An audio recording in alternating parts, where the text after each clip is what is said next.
What's up, everybody? Your boy P. Welsh here. UFC Fight Night from Tampa, Florida. We got Covington via Buckley.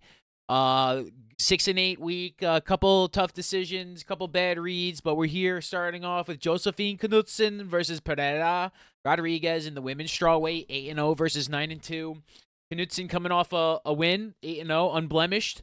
Rodriguez coming off a loss, headbutts to homegirl Ariane. She was beating her up pretty good. Headbutt her like 3 times in a row. Honestly, I kind of am leaning towards Rodriguez to start here. I think she's a physical presence that Knudsen has not really faced. I think they're very closely matched, but I think the damage output that Rodriguez is going to give her the advantage in a 3-round fight. I really, if you can see that if it stays even, I think that's where the edge will lie. Even I think she could potentially be live for a finish for Josephine. Now, this is not like I'm saying I think Josephine is a good fighter, but I also think she hasn't really fought anybody as talented as and as tough as Rodriguez, and that's why I'm kind of leaning for the upset here early on. I like Knudsen. I think she's going to be very clean with her boxing. It could be one of those things where she stands at distance, but she doesn't really have that advantage so much. She's going to implement a lot of leg kicks to really get it, in her favor. And I think as Rodriguez can time them up, she can even take down Knudsen, get her in a bad position. It could be over quick. I'm actually taking Rodriguez here in the women's flyweight starter for the night. I think she's tough as nails. I picked against her. Got lucky not to take the L. I mean, it'd be really interesting to see how this matchup shakes out. Very good start to the card. Should be two very highly, I think, talented prospects. Like I said, I think Knudsen really has to win with technique. And I think she has to prove that against somebody that will physically compete with her. Like, be superior in many ways and potentially damage output. Where, like, she might not get the volume, but, if she's knocking her down, getting in, winning rounds, that could be where I think Rodriguez might edge out a split decision here. I got Rodriguez. Let's go. Ladies and gentlemen, moving on. Everybody's favorite Davy Grant, 15-7 coming off a loss versus Roman Tavares, 10-2 coming off a win.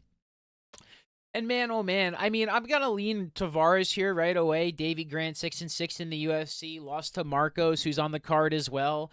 Lost to Yanez and Cheeto. Like, my thing is, it's like kind of the same thing. Like, he beat Jonathan Martinez, but that was years ago before Martinez really started, I think developing into who he is. And I think Tavares might be one of those really clean, really tough developing fighters in the bantamweight division. He's not a guy I really want to pick against as much as I really do want to pick Davy Grant here. I think the odds make it a lot closer. I think it will be a very close fight, but I think Tavares is a favorite, and I think he could squeak out a finish here, even late third finish. I think he's very live. I'm gonna go Tavares here just because I don't want to trust Davy Grant here. I think he's got excellent chance to win. I think he can snipe a finish too. I really don't know if this one even goes to the card. I think this one could be one that ends a little bit early. We saw a lot of finishes last week, and I think we could have another week like that. I like Roman here to kind of go on the ascension. Davey more on the back end of the career early on. Not a matchup I particularly like for Davey Grant as well. Tavares, is lacks that UFC, training. So that's where I think Davey really has a chance to compete and excel. But I just wonder, is he going to start slow? Is he going to come out? If he loses it could be close. He puts it on the line. This is going to be a great banger. Like I said, I really think this is going to have a third, second round finish. Either way, I think if you see one of the fighters dominating, I think it could end too. And if it's very close, I think Tavares can get one in the third. But I'm going to pick Tavares on the official pick here. Let's go, baby. Next fight, women's flyweight, Miranda Maverick, 16-5 versus Jamie Lynn Horth, 7-1 coming off the win in the Air Canada Center. And boy, Horth looked pretty physically dominating that fight. Again, I picked against her, but she looked pretty good. Split decision win against Petrovic, which she competed at times, but definitely got outclassed in that fight. And this is Miranda Maverick. I think this is one that where she really has to put this, for her. She's fought some decent competition throughout her time, and this is probably some of her toughest competition since her last loss to Jazz Dervicius. Andrea Lee, Diane Barbosa. But I mean, this has got to be a Maverick spot all day. You got to just pick Maverick here. She's talented. She's, the prospects. She's heavy favorite, I think, for a reason. I think the output she'll have is what's going to win her the fight. I think it's a very close split decision.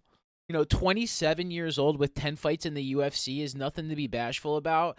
And this is one of those where I think sometimes in the women's division, the youth is really at an advantageous spot. When is this many years in difference, and that's why I really like Maverick. I think just the output overall is just going to be there, and I think Horth is going to do a lot of damage. I think she's going to make it real tough and grimy for Maverick. It's going to, we're going to see some clenches, some cage work, a little bit of everything here. But I think Maverick's going to edge it, probably by split decision. I think this has the split decision written all over this because Horth she's a fighter, man. I think this one going to be a very good one. Hopefully we see some blood in it. Let's go, ladies and gentlemen. Moving on. I got no odds on this fight, but we got Miles John versus Felipe Lima in the featherweight division. 15-2. For Johns coming off a win, and we got Felipe Lima 13-1 coming off a win in his debut against Nyamov, third round sub. And man, I don't know how it's. I mean, I think it's going to be Johns by a considerable favorite. I like Johns here. I think his boxing is very good for their featherweight division. I think he's very athletic. I think Lima, I just don't think he can compete with John on the feet. Is he going to try and take him down and work a sub? I think Johns has at least decent enough defense to hold up for long enough. Plus, the something is, if he can stop it and do damage as Lima's trying to get in there, if that's like his win condition, I think Johns has this pretty well secured. I'm a pretty big Miles Johns fan. His last fight, I think, got rescheduled against Garbrandt. He's been on a pretty good run.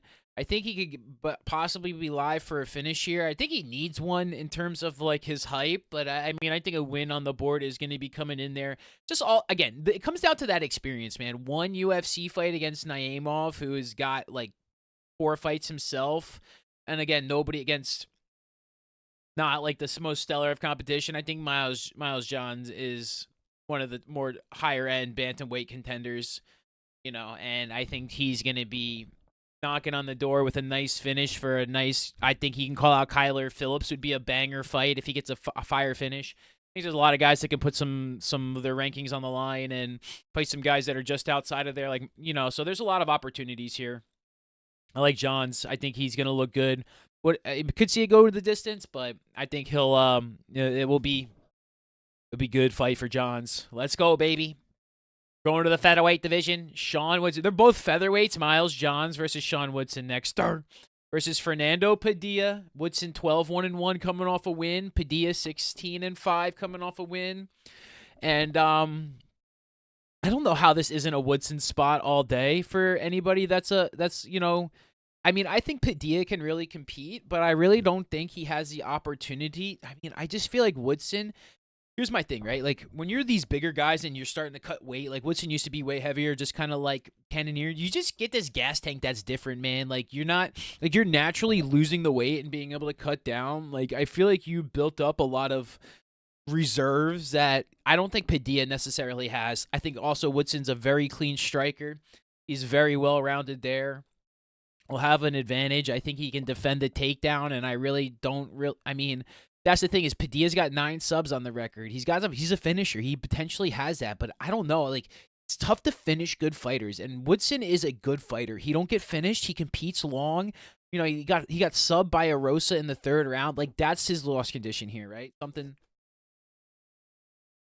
Something that might get like tripped up. He might get tired, make a mistake late. If it's a street fight, dog fight, which I think is very well live. I think Padilla is tough, but I just think Woodson. Again, man, it's just this. I feel like we're in a new era, and it's not that like you have to be able to strike. I think the striking and defense is so good for like the majority, 98%, 95, 98% of the UFC. That when it gets to the top, you really think you always favor the wrestlers. But man, in these like very competitive matchups, the guys that can strike better and have good defense against guys that have good wrestling and some striking, I think it is an advantage for the striker and defender. I think it's very hard to take down guys in the mixed martial arts in the middle tier, but at the elite tier, those guys are just so good. They take everybody down, right? And that's where I kind of think this this kind of shakes out, Woodson's beating some good guys, man. Padilla, I don't know if he's really. I mean, he lost to Nelson, beat a. It's like one of those things. I'm picking Woodson here. He's kind of my guy. He's kind of on a roll. I'm not gonna go against him. Padilla's gonna have to give me that loss, right? And I think he can compete. And I think Woodson could lose in the third round. Those are like win conditions. But I can also see Woodson getting a 1-2 round KO.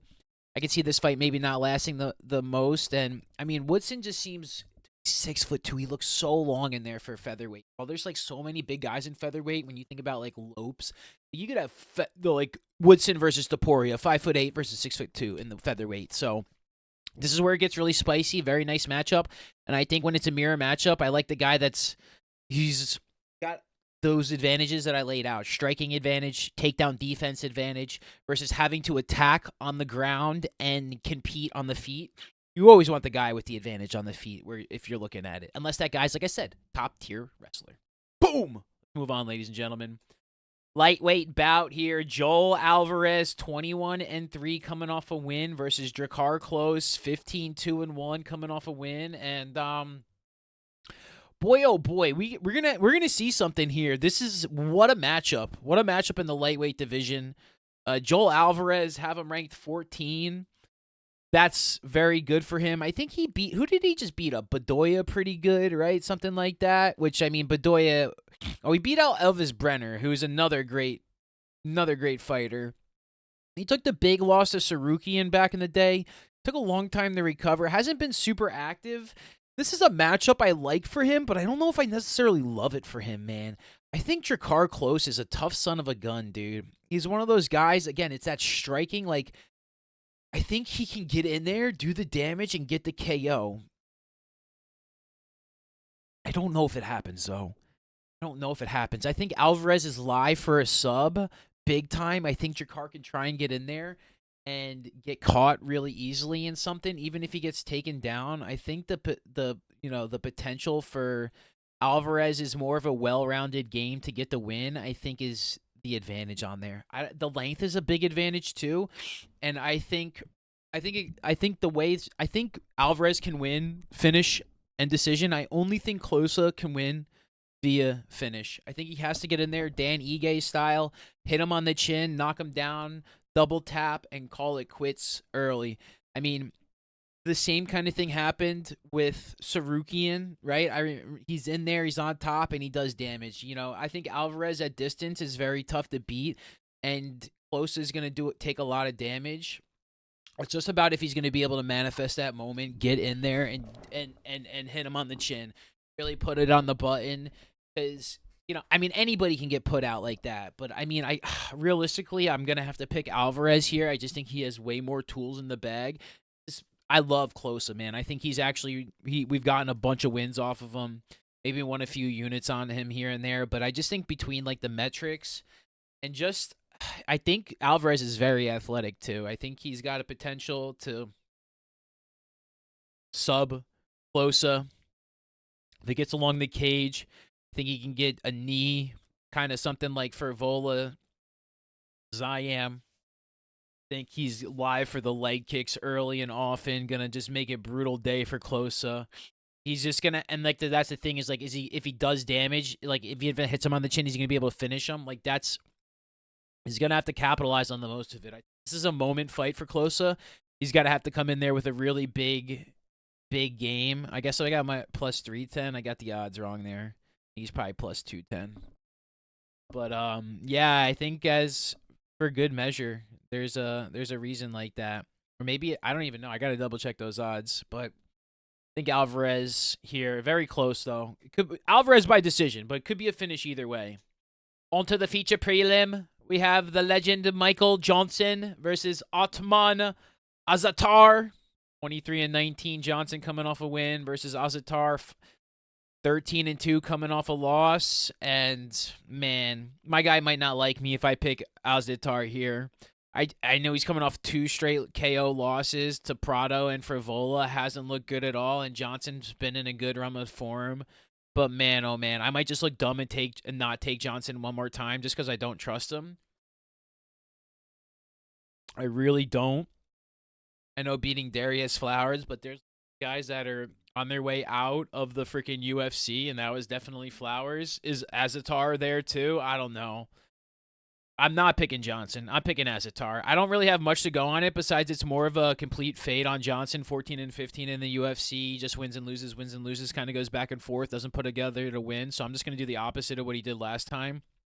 It's basically been pretty good hedging recently. So besides, again, his last back-to-back wins was Fearley and Lobov.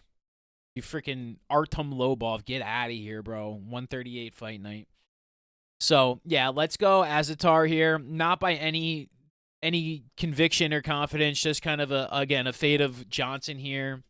Just think the damage long in the tooth. Now, Johnson's boxing is very good. He's going to hit a lot. Dude, the last time I watched him hit Flowers, he was working the body 1-2 all day. But, Flowers did literally the worst job I've ever seen against somebody that, props to Johnson for getting the win. Did a lot of damage, but he's tough, dude. Johnson's tough, but I think at some point he's just going to come against somebody that might just hit a lucky punch on him again. And, just all those friggin' training sessions, it just adds up over time. That's really where we are with this pick. It's not really a big pick, and I think he's got that potential. I don't want to pick Johnson and him just laying there flatlined again. I'll be like, damn. So this is kind of where I lean here. We're going to go Azatar. Just in kind of I think, again, he could even be late. Johnson could be winning 2 rounds and he get caught in the 3rd, right? Club and sub. But I really think he probably hits a KO finish here for Azatar. It's 9 wins on his record. He's mostly finishes. He doesn't go to the decision. So it's going to be one of those things. Either he's going to finish Johnson or Johnson's going to win by decision. Bang! Moving on, ladies and gentlemen. We got the light heavyweight division here. Navajo Sterling versus Tukos. Making his UFC debut, Sterling versus Tokos, coming off a loss here at 205. And, let's just do Tukos here, coming off the loss to Omar Sy. No apparent. That guy's a freaking gangster. Not really doing you guys any favor coming into the UFC and giving you somebody like that. And Sterling here, big favorite coming in out of New Zealand. And probably just going to lean there. I can't really take Tukos unless he gives us a win on the record. I sometimes feel like they have to bring in guys on short notice and they give them a contract and they got to fight 3 times, right? Like heavy guys too. My guy Peterson's like that. Thomas Peterson, heavyweight. So I could maybe Tukos is like that. He came in there to fight Sy, the prospect. They wanted the prospect to keep moving. And I think maybe this is another thing. I think Sterling is probably going to win. I keep it short and sweet. Probably last 90 seconds to fight, honestly. Contender Series Hex fighter, a lot of wins on his record, 1 loss, very young. I didn't watch much of him on a 5-fight win streak, and it's just he looks like a better athlete. It's kind of a fade on Tukos here. I don't think somebody from London's the best athlete in the world, right? So I think foundation style Valley Tudo. He's going to look to be a very balanced fighter, and that's where his win condition is going to come in there. He's going to have to take him down. He's going to have to lean on the wrestling, do the damage, and kind of just win. It's going to be tough, though. All these fights are tough. I'm sitting here in a chair telling you how tough it's going to be. I'm never winning one of these fights. Let's go. I'm just going to take Sterling. Got a little bit of a reach advantage. Kickboxing, stay at distance, do the damage. Let's go. It's our boy Adrian Yanez. 17-5 coming off a win against Daniel Marco. 16-0 coming off a win. And Yanez, big power, but he did fight flyweight coming up to bantamweight, and I think he's recently getting cut. Marco, 16-0, unblemished record, had the no contest against Ariki Lang, after beating him in a bunch of nut shots. I like Marcos here. My thing about Yanez is he's got the KO power. He's going to have to hit it early because once my guy takes some damage, he's just going to fold like a pup 10 in a win. I really think Marcos is a very clean fighter in this bantamweight division.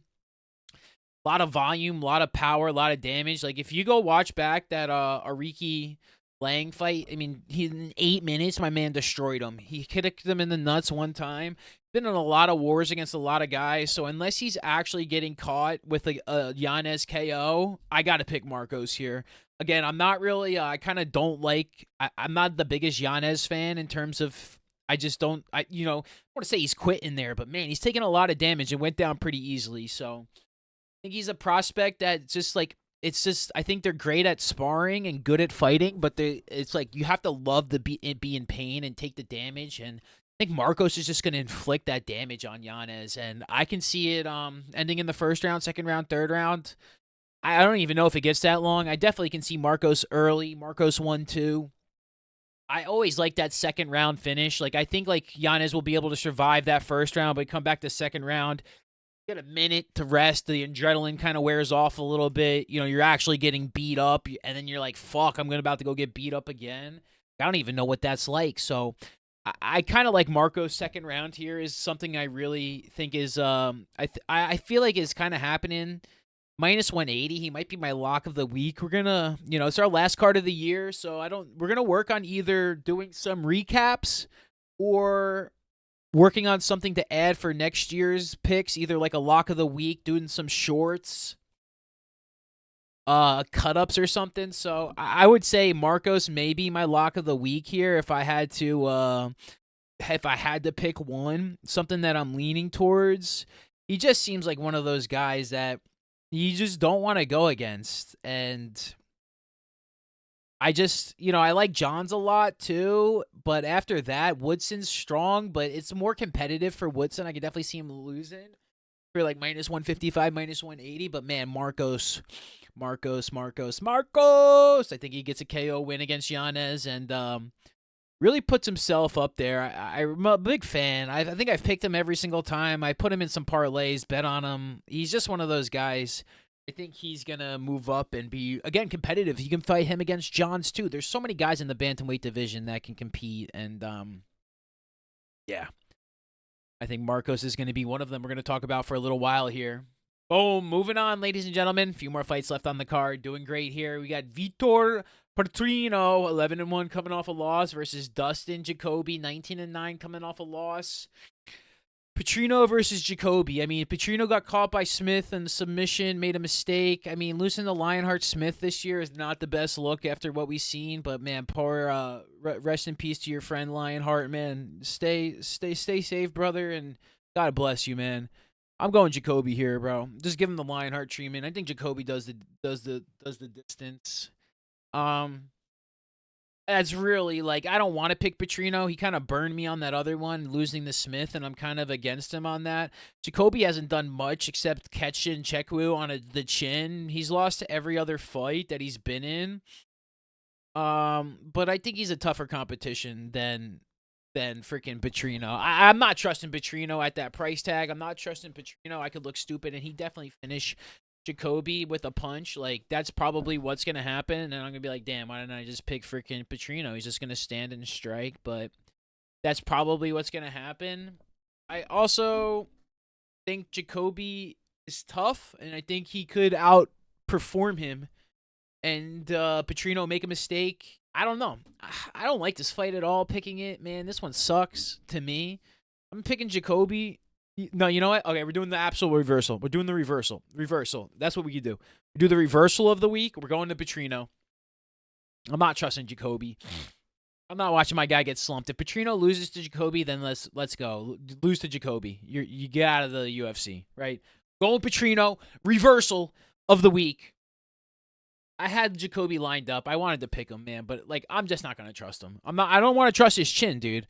Like, losing to Menefield is like, I had him in that fight losing, and it's just like one of those things that you don't want to go back and do. And it's like, I'm just picking Petrino here. I got no faith in Jacoby. I got no faith in both of these guys to not make a mistake and lose, but realistically, if somebody needs it more, it's going to be Petrino. Vitor, great name. Jacoby just been on terrible form, right? Like, and he caught Nchekwu right on the chin, ended within 1 minute. It was probably even an early stoppage. I thought the guy could have let Kennedy die a little bit more on his shield. Realistically, if you go back and watch it, it's a minute 22 fight, so it's really easy to watch. But let's go Petrino there. Moving on, 3 fights left, ladies and gentlemen. Bang! What a fight. Our guy Manel Kape's back, 19-7, coming all lost to Makayev versus Bruno Silva, 14-5-2. Bruno's going to be tough, but Kape is that guy, man. I think Kape, you can definitely have him in the title contention. I thought his loss to Makayev was questionable at best. I think he took an injury in July back. He wants it, bro. He's an asshole. I don't like him personally, but he's a tough fighter, and I respect tough fighters, and they got a lot to learn and grow over time. I think he just walks through almost everybody in this flyweight division, and I think Bruno Silva's next to it. I thought Makayev didn't fight that well. I thought he got lucky to win, and realistically, I think Bruno can hold up with some takedowns over time and get a potential. But this is the toughest this is the toughest contender in the division, right? Kape. Like, there's nobody else that I think. I mean, I want to see Kai Kara France fight Pantoja. I think that's one they can make on the board. But realistically, I think Kape is the next guy up there. I think Kai Kara France, you can excuse he beat Albazi. Like, he did not lose to Albazi. He beat Albazi. He lost to Moreno. Moreno beat Albazi in the comeback, but also he's got the KO. I think you can have him sit there a little bit. I think Kai Kara France is the guy to really challenge. I think it's him, Kape, and Pantoja right now are the three top ends of the flyweight division. I know Roval Moreno got something to say about that. Tyra is going to come back strong for sure. But, I mean, I think Almabayev is great, too. He's going to be tough competition. Got Ursay, Kape, Ulanbekov, Johnson. It's looking okay. People are doom and gloom because Pantoja's running this shit right now, but I think there's a lot of great fighters in the flyweight division. And yeah, they've been running through it, but it ain't going to stay like that, bro. The belt belongs to no one, but Pantoja's a gangster. I love that guy, man. He's one of my favorite champs. I'm so happy for him. Absolute domination. I think it continues at least for the next year. I think it'll be 26 before he loses it. Just because he probably only fights twice a year. He just fought. You give him 1-2 next year. And that's if one of these guys is then in position, right? Almabayev could be up in there. Like, I think there's some chance. And I don't believe they ever fought Pantoja, Kai Kara France. So I think that's one they definitely could make. Both the boys be happy with, and then they run Almabayev. You can run Tyra. Like, I also, again, I want to see. I heard somebody say he's got to go up to bantamweight. I think Demetrius Johnson said. I think bantamweight for Pantoja's on the boards here, but that's why I like Kape here. I think he'll ascend to challenge him as well. Who knows, man? This is going to be spicy. I think what can happen is he can go. That's the thing. It depends on how active Pantoja wants to be. We'll see what happens here, but we got Kape. I got a little sidetracked there. Flyweight division, kind of spicy. I got to defend the flyweights, man. I think Kape is up in there. See what happens, bro. Bang! Co-main event. Cub Swanson versus Billy Q. Billy Q all day, bro. Come on, man. Cub Swanson got so lucky to win. It's only a 3-rounder, too. I think Billy Q can get a finish. I think the last time Cub got one of the luckiest split decision wins against Andre Fili. It was incredible. Losses to Martinez. I just don't think he's got it anymore. Probably could be the last fight. Billy Q's got that KO power. He's got a good height advantage. You know, I think he's a really tall. I see him young because I pulled his rookie card a couple years ago. My man's 36, so loser retires. If you're losing this Cub Swanson, Billy Q, get out of here. You know what I mean? Picking Billy Q all day. I got to. Cub Swanson's like, it's a good matchup for both these guys, 41 versus 36. I mean, I'm shitting on him, right? But he's got a lot of scratch in the game. He's a tough guy. He's a, champion at heart. And hopefully Billy Q doesn't fold like he has before. But I think I just, that Barbosa knockout of Billy Q I'll never get over, right? Zala's great. But I think we had Zala there. I think he beats up on these older, not the best fighter guys like he has in his career, Jackson and Hernandez, and I think he secures the dub here. Billy Q, ladies and gentlemen. Moving on to the welterweight main event. We got Colby Covington versus Joaquin Buckley. 6 versus 9. Giddy up. Covington saving the day. Because Gary fought Shavkat last week when Covington's like, yo, I'll fight Shavkat. Now he's got to fight Buckley. I think Buckley gets a KO. Highlight KO for Buckley. Dude, he's such an athlete. He's so strong. He's so fast. I don't even want to talk too much about it. Covington's going to have to show me a lot, dude. I think he will show a lot. I think he'll take him down and win a round or two. I think it'll be way more competitive, but I think realistically, I don't know what the ring rust is going to look like. I think he'll play it very slow and conservative early on. I think he'll try and... But, dude, my thing about it is Buckley is so strong. Like, I just see Buckley dominating, man.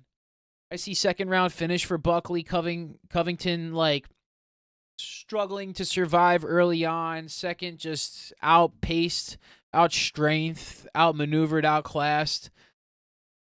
I think his best chance is like jump a gilly or something, like catch Buckley like that. But again, Buckley is so strong. I literally think he could pick up Covington and slam him on the ground. So I don't necessarily think jumping the gilly is something that's a great idea. I think Buckley gets a win here. We'll do a quick recap. I'm not going to talk too much about the main event because I just feel that strongly about it. I just don't like the matchup for Covington. I think he really need like a striker. He's gonna have to, dude, Buckley's such a beast, man. Bro, my guy can probably do one-handed backflips. I don't even know how that would work. Covington a little bit older, coming off some injuries, not a lot of ring time. We'll do a quick little recap, ladies and gentlemen. Remember, comment your winners. 100% comments in the below receives $100. We're going with Rodriguez, Tavares, Maverick, Johns, Woodson, Alvarez, Azatar, Sterling, Marcos, Petrino on the reversal, Cape, Billy Q, and Joaquin Buckley. Thank you so much for the support. Thank you every week for watching. Like, comment, subscribe. No cards till the new year. Catch me in the new year. We'll be coming back. I might have a few surprise things coming up there for recaps, but thank you for all the support tuning in, all the eyes watched, all the minutes listened. I love being here for the UFC. I love watching each and every week, man. Proud to be here. Take care of yourselves. Take care of your family. Peace and love.